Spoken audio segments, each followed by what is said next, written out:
campus at this point, it would be great to have a cohort of students who were studying with the same, goals in mind, and to kind of support one another.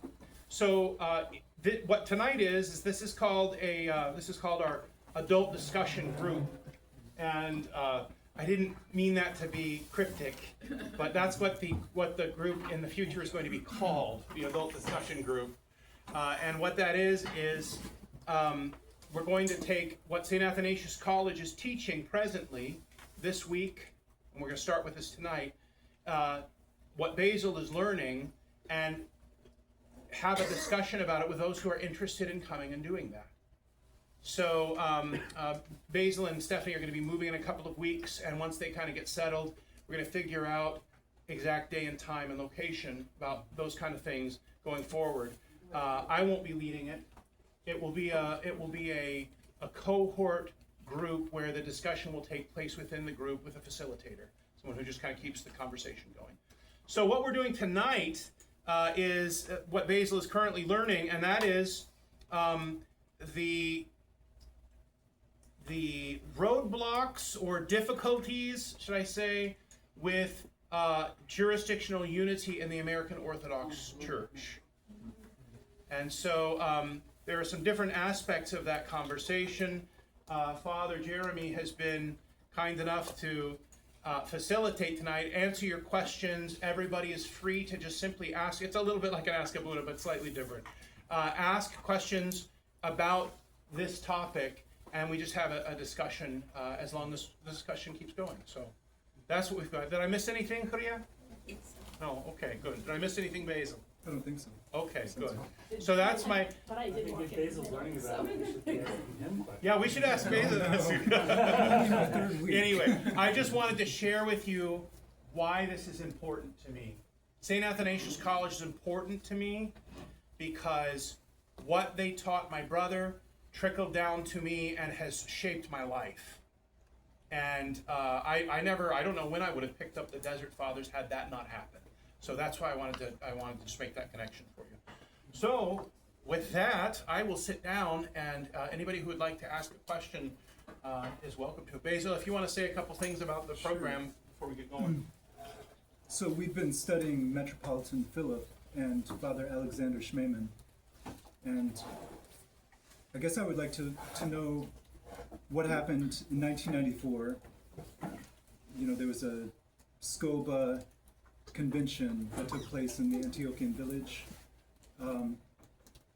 That seemed to be a really close chance that the Orthodoxy in America would become, united. The jurisdictional divisions would be ended. And I've read a little bit about what happened, but I guess I would like to know your perspective of what you know about what happened there, and also what is happening now with that, because I'm ignorant of current events taking place with all of that. I can speak more confidently on the now than on the 1994, because I wasn't Orthodox then. I was evangelical Protestant at that time, and graduating from high school. So you can give us the summary of what happened. I don't know what happened in '94. I mean, I know basically, but I wouldn't know the details. Okay, so I'll just give you the break. I was Orthodox at the time, and I remember being so excited when we heard the news in Alaska about what had happened, and we thought, this is it, we're moving towards jurisdictional unity, this is incredible, we couldn't believe it. And so anyway, that joy quickly changed, but here's what happened. Essentially, I'm just going to give you bare bones details because I haven't read about it for a while. I started to look it up last night after I got your text, and then we had a retreat, so I couldn't read up a lot. But essentially, what happened is the leaders of the canonical churches in America got together at the Antiochian village, and they You might just explain what that is, what those canonical churches were at the time. Thank you. I should also explain Antiochian village. Yeah, and the whole thing. Got it. People don't know. All right. So the Antiochian village is kind of like it's kind of a center of Antiochian Orthodoxy in America. We have a center there, like a hotel, the Antiochian Village Conference Center. The relics of Saint Raphael are there. And there's the Antiochian Village Camp, which is the largest camp that we have in our archdiocese. It's there. And it was purchased in, 1978, I think? By Metropolitan Philip Saliba. And he was a visionary. Metropolitan Philip was a visionary. And he had this vision for the Antiochian village to be filled with children who are, praying together and who are learning together and who are enjoying one another together. And it's an amazing place. I worked there as a camp counselor for a while, and then as evening program director for a couple of summers. And it was just you could feel the presence of the saints there. You really can. You go into the chapel, and sometimes it'll smell like roses because the relics, like of St. Herman, are exuding myrrh. It's just an amazing place. So anyway, that's the Antiochian village. So the hierarchs, the leaders of the canonical churches in America, which I don't know what the list was at the time, but it would be like the Greeks, for example, and the Serbians. It would be the OCA. It would be obviously the Antiochians. Probably the Romanians. I think they were all there, weren't they? I believe they were all represented. Except for Not I believe Rocor was I think not it was canonical. just Yeah. before Rope. Okay, so they got together. They had a conference, and they talked about the importance of having unified jurisdictions in America. What that means is, like right now, when you go to some cities, you'll see a Greek church, and then down the road you'll see a Russian church, and then down the road you'll see a Serbian church. And instead of having, one church, you've got these different churches that will be sometimes next door to one another. I mean, sometimes you'll have Carpatho-Russians and Russians, right next door to each other. So it's understandable how that happened when the people immigrated from the old country and they came in and they needed a priest and they wanted to stick with the people that they knew from their old country. They had their groups. It's understandable how that happened, but churches are supposed to grow, in the land that they're in. They're supposed to grow into a unified church, a unified body. And so that's what they were discussing. They discussed that, and at the end of the meeting, the way that I understand it, the way that it was conveyed to us, was that they all agreed that they signed a document saying they wanted to move towards jurisdictional unity, and that they wanted Metropolitan Philip to take the lead on that in that project, that journey. And so that was what was exciting. That was what we heard about. And then shortly thereafter, SCOBA was basically disbanded, I think, right? Is that the word we use? Yeah, the ecumenical patriarchate. Yeah. So And SCOBA was, what's that The mean? Standing SCOBA. Conference of Canonical Orthodox Bishops in America. SCOBA continued, but it was sort of neutered, maybe. Yeah.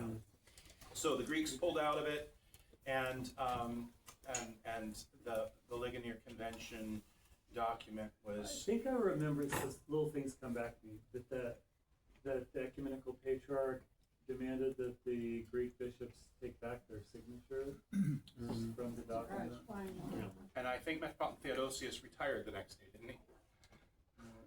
Yaakov? Was it? Yeah, Yes, Yaakov, Yaakov, excuse me. that's right. Yeah. Yeah, so Oh, no, he kept going for years until he died. not in charge. Oh, not in charge of that group? Metropolitan No. Spirit, no. Metropolitan, was it Spiridon took over? Yeah, I don't know the Archbishop. timing. Anyway, yeah, so that's kind of how that went down. And so it looked like it was going to be great, and then it was not. So now we have a new, this is where you can take over the conversation, please. Okay, so, yeah, so a little bit of larger context too, and I know this from seminary, and I just sort of started reading the Ligonier document, but I just had this afternoon after our retreat. But they reference in it the Preconciliar Commission. So in the early 20th century, several of the Orthodox churches said that they wanted to have a great and Holy Council, like a new ecumenical council, to deal with all of the issues that have piled up over the centuries. And one of the things was what to do about the churches in the so-called diaspora, meaning outside of traditionally Orthodox lands, especially the Americas, Australia, and that there was a preconciliar commission set up to prepare the agenda. When I was in seminary, we called it the Eschatological Great and Holy Council, because it took so long. They started in the 1930s, and when we were in seminary in the 2000s, this still wasn't a date set. For like 80 years, they were having pre-meetings, so generations of people attending these pre-meetings to get this council set up. But one of the topics that they, over those 80 years, settled on was what to do about the churches in the diaspora and how to go about creating new regional churches, what are called autocephalous churches. Autocephalous churches are those churches in the sister churches in the Orthodox Church that govern themselves. So that would be the ancient patriarchates and the national churches, so Antiochian Orthodox, ecumenical Greek or ecumenical patriarchate, the Greek Church, the Romanian Church, etc. But what to do about those churches in not traditionally Orthodox lands? And so part of what Ligonier was doing was trying to light a fire underneath them to do that. Okay, so as I said, when I was in seminary with Father Peter John in the early 2000s, they were still debating this. But they eventually, this preconciliar group led to a meeting of all of the leaders of the autocephalous churches, and they decided to set up what were called assemblies of bishops in the so-called diaspora outside of the traditionally Orthodox lands. And so as a result of that, SCOBA became the Assembly of Orthodox Bishops in America. And it was organized a little bit differently. SCOBA was it was composed of the heads of all of the independent churches, but not all of the bishops. Just the Greek archbishop, but not the other Greek bishops. Just the Antiochian archbishop, but not the other Antiochian bishops, etc. The Assembly of Bishops included all of the bishops, of the canonical churches. But central to getting back to our theme today, their main task that they were given by the mother churches at that time was to prepare a plan to present to the Great and Holy Council of how they were going to resolve jurisdictional disunity and eventually go towards being a autocephalous church. So the idea was that these units, these assemblies of bishops, were preparatory to new united Orthodox jurisdictions in the diaspora. And Bishop Basil, our Antiochian Bishop Basil, was chosen as the first secretary of the Assembly of Bishops. And so he was really spearheading that effort to get the bishops together on a consensus approach to how we would organize ourselves if we were to come together and be one Orthodox Church in America. And they debated that for many years, and they put a lot of work into it. But my understanding is that two of the constituent churches, decided to pull out of that process. They said, we don't want to, we don't think it's the right time for a Autocephalous Church in America, or a United Church in America. And that really pulled the steam out of that effort. I mean, the Assembly of Bishops still exists today, but it is really sort of grasping at straws to try to do little tiny things to get us to work better together. But that grand vision of administrative unity, that's really the terminology, is administrative unity, has really been set aside. And it was because there were those two small churches. So we're recording this. I don't want to say because I may be wrong, but there were two of the smaller churches, not even the big churches, not the Antiochian Church, not the Greek Church, not the OCA, that were opposed to it in principle. And it could only happen if everybody was on board. And so that stopped that. Then, in the wider Orthodox world, things just totally fell apart in terms of inter-Orthodox unity with the situation in Ukraine. And then the Russian Church broke communion with Constantinople, and then they broke communion with Alexandria over this issue of dividing the church in Ukraine and recognizing the schismatic church.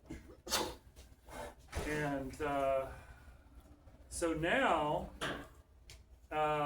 because of that, there's like, the chances of administrative unity have just completely disappeared. In the interim, they did have the Great and Holy Council, even though we didn't have our plan ready, and there were other issues that they were supposed to talk about, but the Great and Holy Council also ended up fizzling. Because the Russian Church refused to participate, and the Antiochian Church decided not to participate because I'm trying to remember the reasons given, but Jerusalem? I think it was because we were out of communion with Jerusalem because Jerusalem founded a church in Qatar, which is on our territory, and that was part of it. And then also, but there were some underlying issues of that it didn't seem like the council was, like the rules for the council put out by the ecumenical patriarch matched what was agreed in the preconciliar commissions. There was some dispute about the logistics and the rules for consensus on decision making and things like that. So anyway, that council was mainly the ecumenical patriarchate and its allies, and it claimed to be an ecumenical council, but no one recognized it as such. And that's what makes a council ecumenical, is that recognition that happens afterwards. So it is all very, very sad. Now I'm going to turn a corner now and say that if you want Orthodox unity, do not wait on the bishops. That's the moral of this story. Do not wait on the bishops. So what we should be doing is focusing on, at a grassroots level, at an inter-parish level, cooperating with each other. I mean, I think just the way things are going, people are not most Orthodox now in America, I would say probably, majority of Orthodox in America are not jurisdictionally bound. They're not like, I have to go to an Antiochian church. Like if they move somewhere and there's no Antiochian church, they look for the closest church. Or if there's an Antiochian church 40 minutes away, they're like, why would I drive past, 5 other Orthodox churches to get to the Antiochian church? So we have a lot of just natural mingling, intermingling that's happening. A lot of cooperative projects. I mean, the best thing that the Assembly of Orthodox Bishops is doing right now is sponsoring these pan-Orthodox agencies that help us to cooperate on big projects. So we have the Orthodox Christian Mission Center that, on behalf of all the Orthodox in America, funds missionary work overseas. We have the International Orthodox Christian Charities that does charity and relief work, mostly globally, a little bit in America as well. Again, on behalf of all of the Orthodox, we cooperate on that. We have the Orthodox Christian Prison Ministry, which provides resources and coordination for prison ministry on behalf of all the Orthodox churches. And so the more we can do that, the stronger witness we have in America, the more of an impact we have. And over time, eventually the bishops, I feel like, are going to have to catch up with us. It'll just be like, come on, stupid. Like, we're already united. Let's just get over it and get it done. Unfortunately, I don't know that if that's going to be within my lifetime. But, again, it's sort of like they say, be the change you want to see. Like, we just need to work on being cooperative and united with other Orthodox and just foster that spirit. Another organization that has operating under the what is it? What's the name of the canonical? Assembly of Bishops. The Assembly of Bishops, okay. Orthodox Bishops. Focus North America, which provides has centers all over the United States, and provides that domestic outreach for homeless and people in need. That was missing before. We had the OCMC going internationally, but we didn't have anything local. And now, and in St. Louis, for example, Focus Gateway City, churches from every jurisdiction, I should say parishioners from every jurisdiction are involved in that, in helping this one center to operate.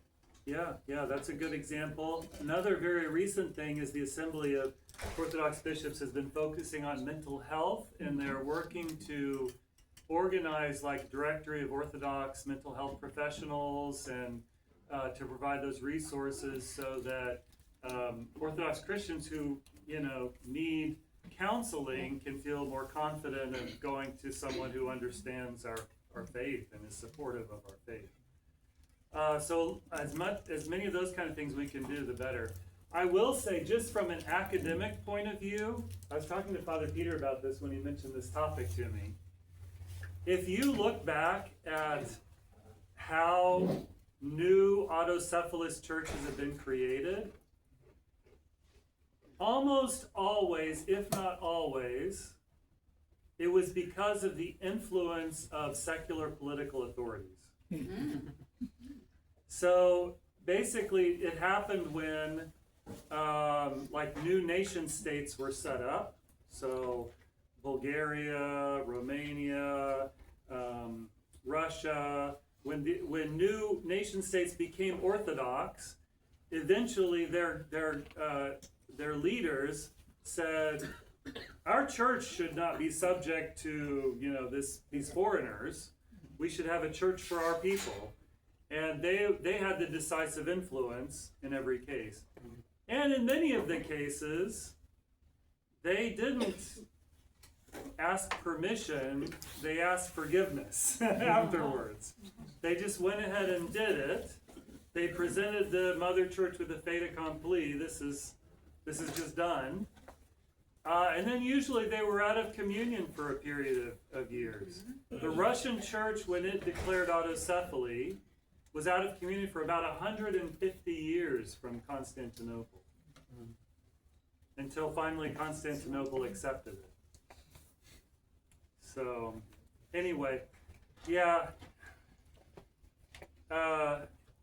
don't put our faith in the Orthodox Church as an administrative organization, because if we did, all that I just told you would make you lose your faith.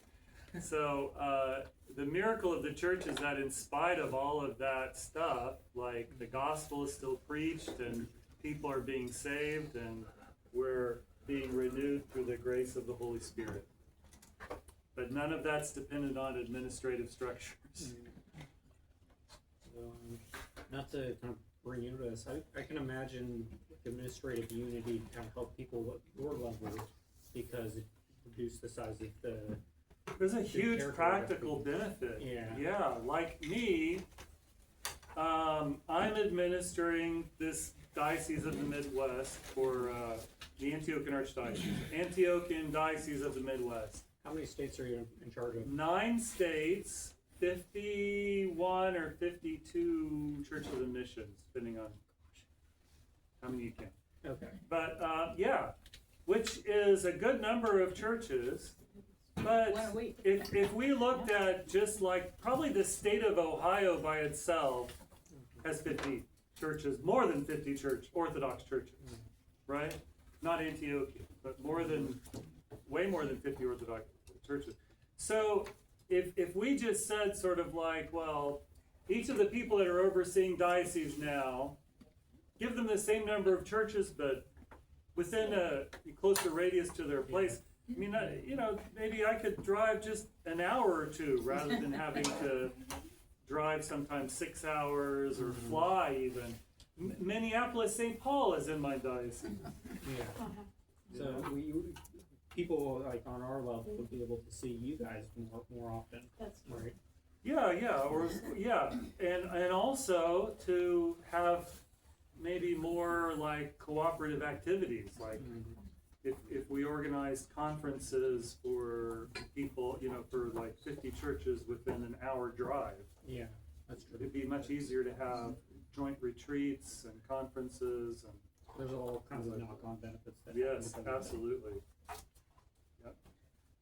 Don't know this is right or not, and get your opinion, but it strikes me that part of the problem is the difficulty of orthodoxy in the old countries.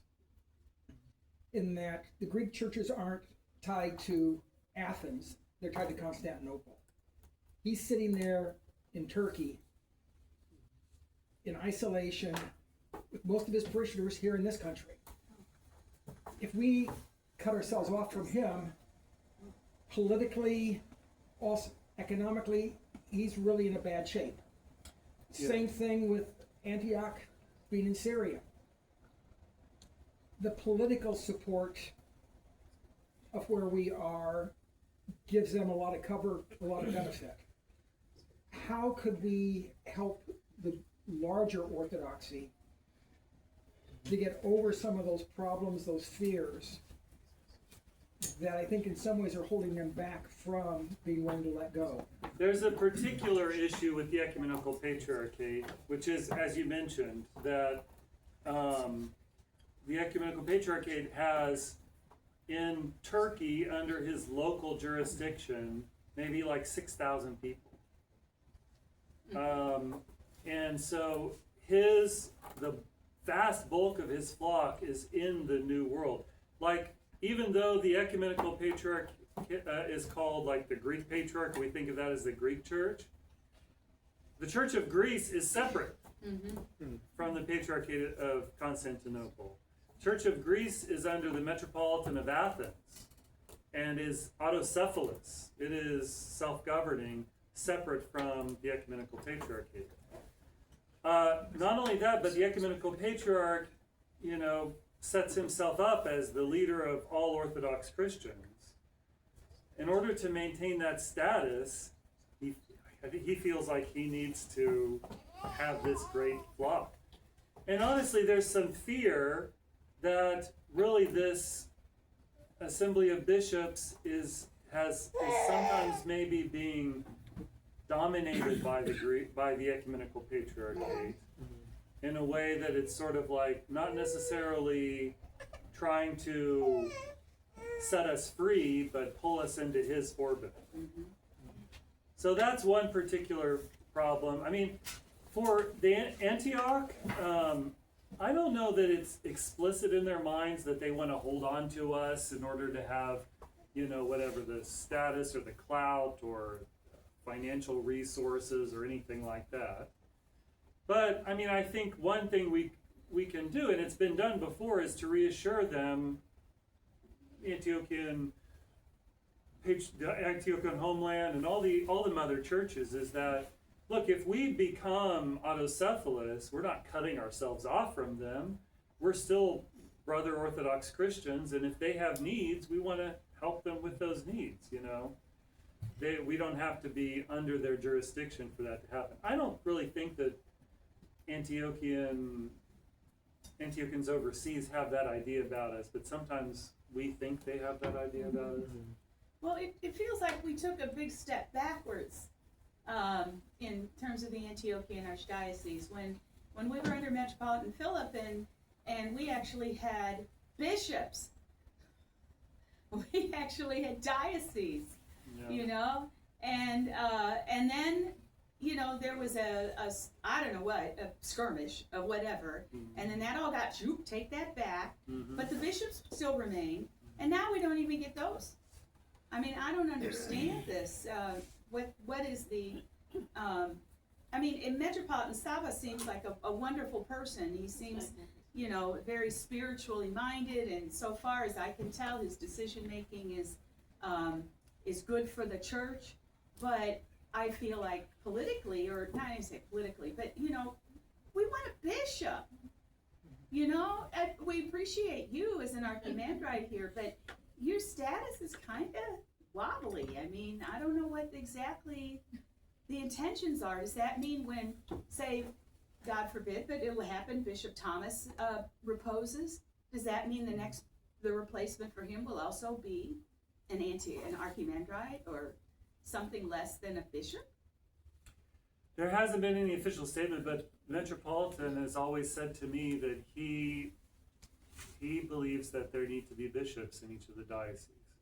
Okay. Right now, we're in a difficult position because our archdiocese constitution, well, we actually don't have we haven't had an archdiocese constitution since 2004. That's been approved by both, because we approved one version here and the Holy Synod approved a different version and asked us to reconcile, and it never happened. So, and plus the 2004 Constitution is based on self-rule, and here's the rub. It has a different method for choosing bishops than would be recognized by the Holy Synod. So under self-rule, when we had autonomy, the bishops, not the Metropolitan, but the bishops were chosen by our bishops in this archdiocese here with no reference to the Holy Synod. The Metropolitan was elected by them, but the bishops would be elected by the local bishops. When they ceased being diocesan bishops, that became impossible, because you can't have a synod made up of your deputies. I mean, what are they supposed to, they can't vote against the Metropolitan, right? He's their boss. So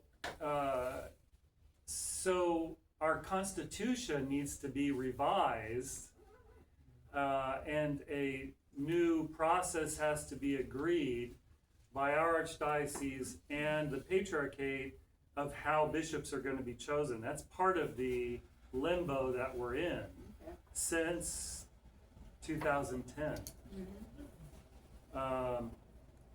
Now, when Metropolitan Saba was elected, the Holy Synod, when they announced his election, that statement included, it said that a bilateral commission needed to be set up, representatives from the Patriarchate and from the Archdiocese, to negotiate a new constitution, basically. That hasn't happened yet, but also there's been a war in between. And a revolution in Syria. So hopefully that will happen soon, but even if that happens soon, it'll take a while for that to work out. But Metropolitan Saba has said to me he believes there need to be bishops in the diocese. Can I ask a That's clarifying encouraging. Good to hear that. Clarifying question. So when I became Orthodox, I was always hearing about the Midwest Diocese or the Diocese of the West, or and then I remember when what was his name, Metropolitan, who took over for Metropolitan Joseph. Antonio. I remember at the convention down in Texas when he wouldn't use the word. Right, he was talking about regions, and somebody said, "What are you talking about, diocese?" And he says, "You don't have diocese." And I was like, "Wait, Well, canonically speaking, we don't have dioceses. So the word diocese refers to a canonical unit. And specifically a canonical unit that's ruled by a jurisdictional bishop, by a diocesan bishop. You can't have dioceses with auxiliary bishops. So even though we call them dioceses, we still call them dioceses. Canonically speaking, they're not dioceses, they're regions of the archdiocese. There hasn't ever been an official statement that we're supposed to call them regions, so I call it dioceses, because we're accustomed to using that language. But if you remember, they were called regions before 2004. So, how do we get dioceses? How did we get them? No, how do we get them officially then, Oh, canonically? well, to reestablish autonomy. That's not happening. Don't hold your breath. Everybody got burned on the last one, including the bishops. Jerked back and forth. Right, I remember. You have independence? No, you don't have independence. Could I just share just a couple of observations? So when we had, after the Council of Ligonier, the joy across all Orthodox people that I interacted with was just it was tremendous. There was no tension. There was no who's going to be the Patriarch of America. Metropolitan Philip invited the ecumenical patriarch to come to New York and become the patriarch of America. And I wasn't going to say how much I love Metropolitan Philip. Metropolitan Philip would have been the first person to preach against the infallibility of all of us and our hierarchs and whatnot, but he was an absolutely magnificent father and a visionary in his own way. Privately, I think at one point when we were at seminary, we were in a just conversation. We were visiting him for some reason, and he said, I recognize that the buck stops with me. My errors, my good decisions, I will stand before the throne, and I will account for everything that I just loved him very much. I had an opportunity to kind of grow up close to him because my childhood church is the home church of his brother, who's still alive. And so I didn't realize that not everybody got to grow up seeing the Metropolitan all the time, but he would visit his family, and it happened to be my parish and whatnot. My impression of Metropolitan Saba is equally special. I don't know him personally, but the couple of, we've been to what, 2 maybe General Assemblies? I don't know. A couple of talks that he's prepared very carefully to give all of the clergy or the delegates from all of the parishes at the same time. And my elementary impression of Metropolitan Saba is that he's very much, I think, a visionary and a creative thinker in his own right. And my impression of his remarks over the couple of years that we've heard him speak is that he is doing, in my, again, elementary view, a very careful assessment of the needs of the Archdiocese and the state of the Church at large in America. I mean, he is going through some things with a fine-tooth comb and rethinking how we do this, how we've done this, everything from how conventions are convened and organized to fundraising on the local level and property acquisition and all kinds of things. And he, so, the pace can be frustrating for most of us, but I trust that, I think, he has an enormous job, and, the heartache of Antioch now, and not just Antioch, but so much of Antioch is under rubble. Our patriarch's own brother is, more than likely deceased, and the other bishop who was with him, the suffering, and and we've heard, Metropolitan John speak before, and this man, what a beautiful, magnificent man. God has really blessed the church with tremendous fathers. When somebody is sick and there's a caring bridge, whatever, set up, and people find out this person from so-and-so's parish, that's a pan-Orthodox, people come together and they interact and they grieve and they share resources. They do it on a local level. I mean, there have been ventures throughout the country, whether they're camps or like in the Worcester area, there's a pan-Orthodox nursing home that, you know, a bunch of churches got together and started. And the people want this. There are so, percentage-wise, of the numbers of people coming into the church in the United States and Canada, percentage-wise, the numbers of people that are converting, or the new cradle Orthodox, which are the Orthodox children born of converts, these are not people who, they appreciate the church, but they don't have generations deep ties to, you know, the church in Syria, the church in India, the church in Yugoslavia, the church in Ukraine. But we, you know, there is a risk, and I think we can see it, there is a risk in having a lot of lay-led initiatives without any local organization. Because there's a restlessness that can be tempted there, you know what I'm saying? There's, and I don't know, but I've seen that, and I've felt that, and I do have that concern. It's almost like, I don't want to say this in a way that sounds, I don't know, it's almost like a too many cooks in the kitchen, but nobody's the boss. Nobody's making the calls. No one's saying, no, we really do need to ask Father so-and-so's blessing in order to da-da-da-da, you know, at his, I don't know, I don't have a concrete example, but there's a lot of lay-led initiative in the climate today where we have lots of bishops over the same areas, lots of clergy in the same area, and I have observed that there's a consequence to not having jurisdictional unity in an orderly fashion. Now, a huge blessing, and it seemed unique to me when we came to Indiana, I was so refreshed to see the cross-jurisdictional activity among the brother priests here. I mean, it was beautiful, like a huge fraternity from all jurisdictions in this area. It was awesome. But it's not only us. You know, other areas of the United States are enjoying this, you know, fraternity among the clergy, cross-jurisdictionally, and that's really beautiful. I think that's very, very important, because when they know one another and their laity are interacting, and there is a, whoops, we should have thought of that, didn't ask Father, or you're asking a priest who's not your priest and maybe not liaising back to your, that kind of thing does happen. And I don't know, I think that's a risk. It lends to a certain kind of, there's a temptation there. I'm not gonna use the word chaos, but there's a temptation there.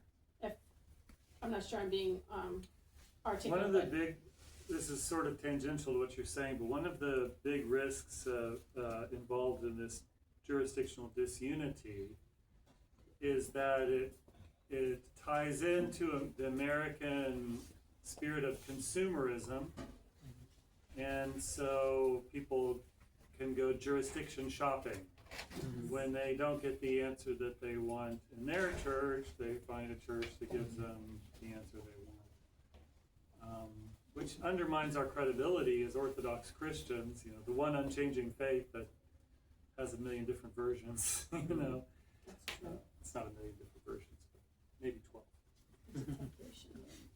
And yeah, it's all on little things, but little things that have meaning as well, like whether you should be baptized or chrismated when you convert to the faith, depending on your background. I mean, what calendar we follow, which I don't know that many people change churches for that. Political sort of atmosphere, you know, in certain churches that sort of people choose based on that.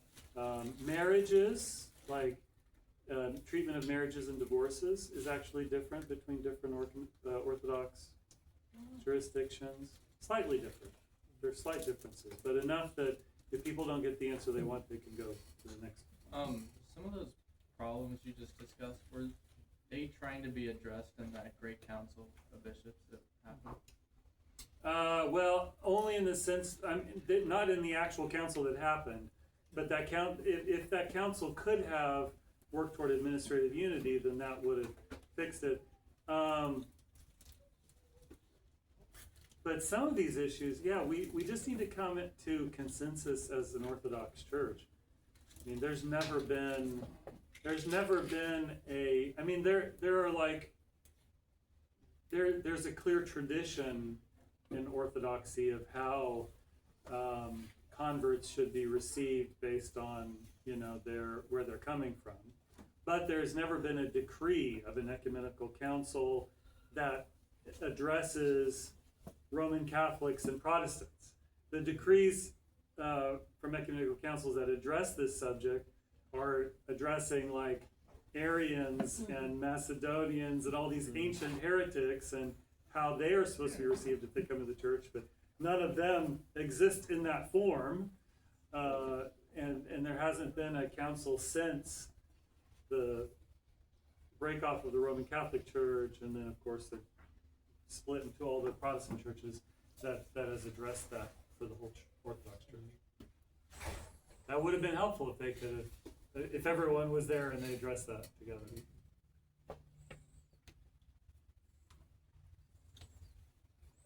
It's kind of an easy question, probably.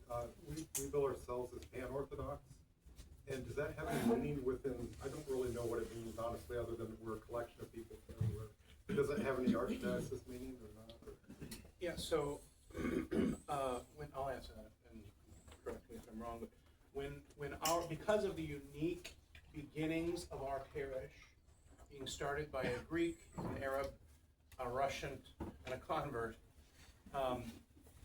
when we moved towards being received in the Antiochian Archdiocese, it was granted to us to be referred to as a pan-Orthodox parish, who is under Antioch. But the reason for that was you had the Greeks and you had the Russians, and they had their very strong ties and traditions, and everybody in forming this church had kind of said, we're all going to kind of put our heads together, but we're going to put our differences aside and become a parish of people together, no matter where we're from. And so that's why the letterhead, it says. So the pan-Orthodox there refers to sort of the spirit of the parish, Yes. not being tied to a specific ethnicity.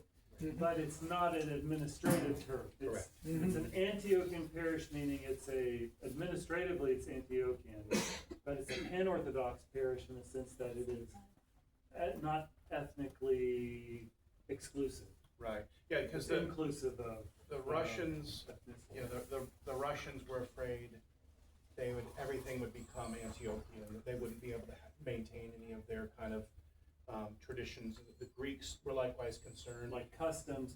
Yeah. These are things that you might not even notice when you first come to the church, but things Right. like foods and Yeah, and I mean, at this point, languages it's been and- so many years.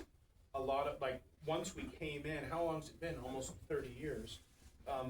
Once we officially came into the church, and I think everybody realized that they were welcome. That it wasn't, we didn't come under Antioch and all of a sudden everything in here started looking like we were in Lebanon. That didn't happen. And so these days, I mean, it's just like you just look at what we've become and who we are. It's just natural.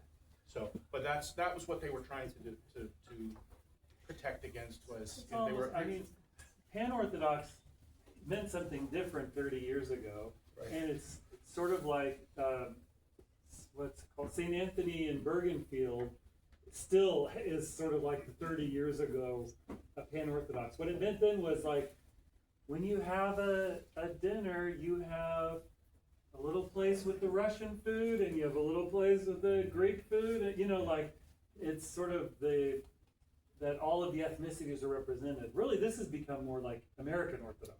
Yeah. And that's kind of the, pan-Orthodox in the sense of welcoming to everybody, but there's this sort of melting pot orthodoxy that is in many communities across jurisdictions. And it's beautiful. Like it happened organically, But once they got over that, and of course it was before I got here, but once they got over that initial fear, of kind of losing their, ties to their respective mother churches, culturally,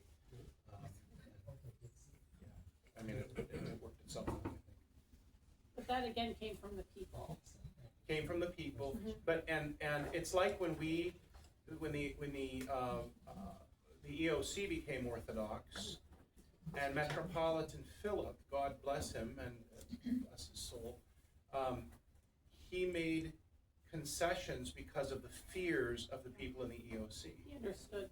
He understood, and so he made concessions. And what happened was, once we realized that we weren't going to lose our identity, but we were being welcomed into a family, and it was actually a great experience, then kind of all that fear fell away, and the concessions, like the creation of the Antiochian Evangelical Orthodox Mission, because the Evangelical Orthodox who didn't come in with us, they said, we're going to lose our ability to be evangelical, evangelistic, and so that didn't happen. And anyway, so it was just Bishop Dimitri at the time, who was the bishop when we came in. He was welcoming, and he said, "Oh, you want to put Pan-Orthodox Parish on your letterhead? That's a great idea." And it worked, thank God.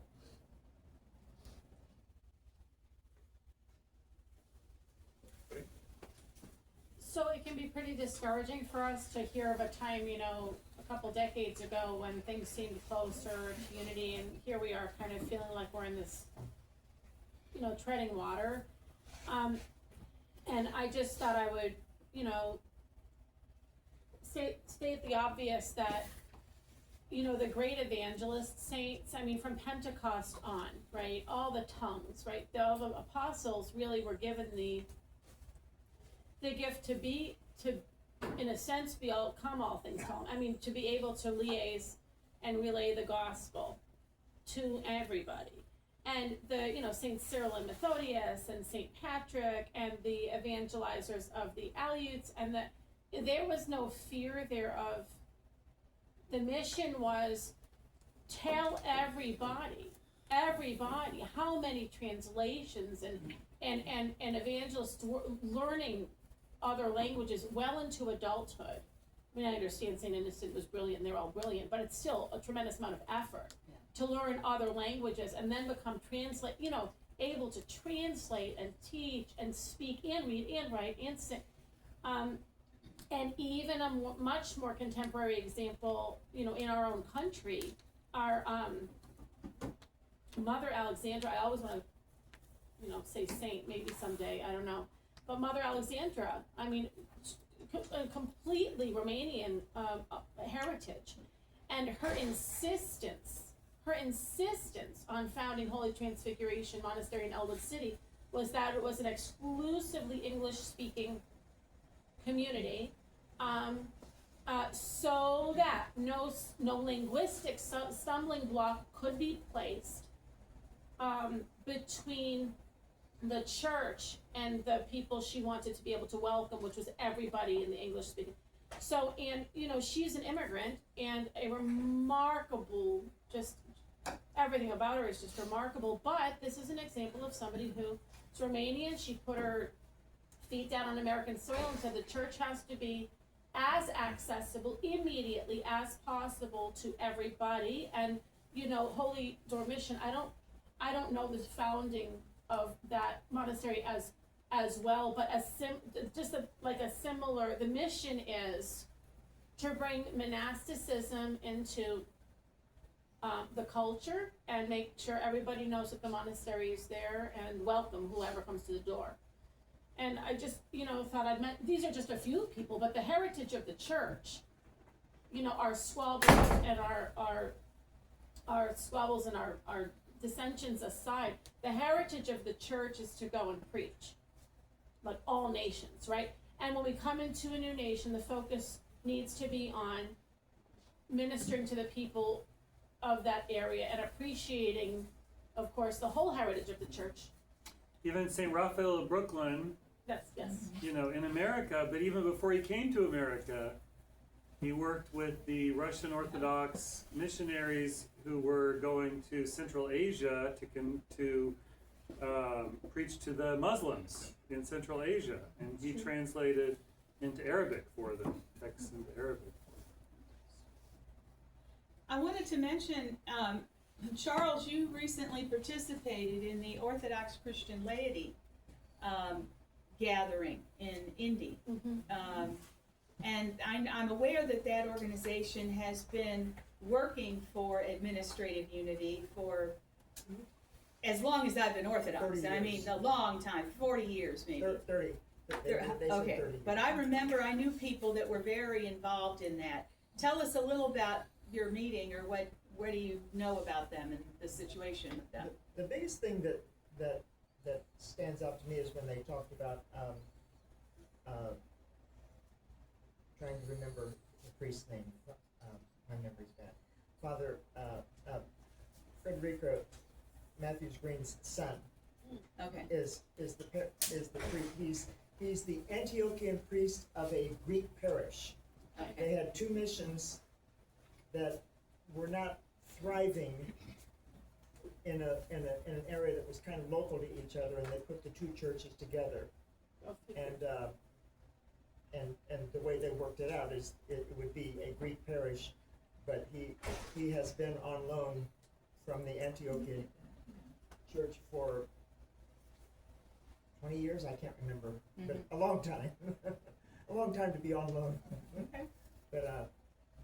But the way that they work those out and those sorts of things are the kinds of things that we would have to work out. I mean, people are going to have their own traditions. You know, the Greeks will have their tradition. You know, and all these churches, even if we had one jurisdiction, that's something that's going to have to be worked out. But you know, as a secular country, we did that. I mean, we had Greeks and we had Russians and we had Native Americans, and we worked out a common American culture. You know.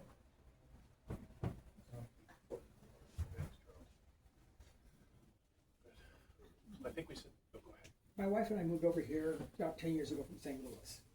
St. Louis has 14 Orthodox churches in the metropolitan area of every flavor going on. Well, no Ukrainians. Sorry, I had one of those. In some ways, while the divisions or the labels were more obvious, on a practical level, it was absolutely erroneous. In the sense of the churches would get together for vacation church school. At that time, ROCOR was not in communion, but I'd go down to the ROCOR, what now Hermitage of the Holy Cross was in St. Louis, and I'd go down there, and a priest would show up from another jurisdiction and, shh, don't tell anybody I'm down here. There was a ecumenical feeling amongst the Orthodox where, in a sense, I almost feel like we talk more about the politics here when we're more removed from it than when we're actually in the midst of it. What do you see that we need? So for us to focus on jurisdictional unity, to me, doesn't make much sense. What do you see we ought to be focusing on of being in a community like this, where we're an hour and a half away from everybody else? How do we express? I mean, it's what everybody needs to focus on, which is being the best Orthodox Christians that we can be in our own lives, you know, living the faith as fully as possible as individuals and as a community. That's how we experience grace. That's how we bring grace to the world around us. It's not hard to describe what it means to be an Orthodox Christian. It's hard to live it. It's saying your prayers, it's confessing, receiving communion, you know, following the commandments. It's not rocket science. Harder than that. Harder to do. Easy to explain, harder to do. We said that we would end at 7:30. Okay. And I'm just going to tell you tomorrow. Tomorrow the retreat begins at 10 and ends at noon, and we have a catered lunch in the middle of it. If you don't have to work or be somewhere else, you should be here, because it's going to be a great retreat based on Father Jeremy's studies for when he was writing his book.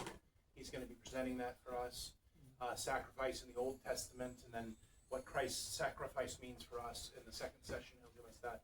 So that's tomorrow, and then of course tomorrow night, if you are at work or whatever, I can't come tomorrow, you have another chance, because tomorrow evening we will have the Fireside Ask Abuna, where we'll be talking about some of the difficult issues I mentioned before, capital punishment and war and self-defense and all those things. So you want to end us in prayer? It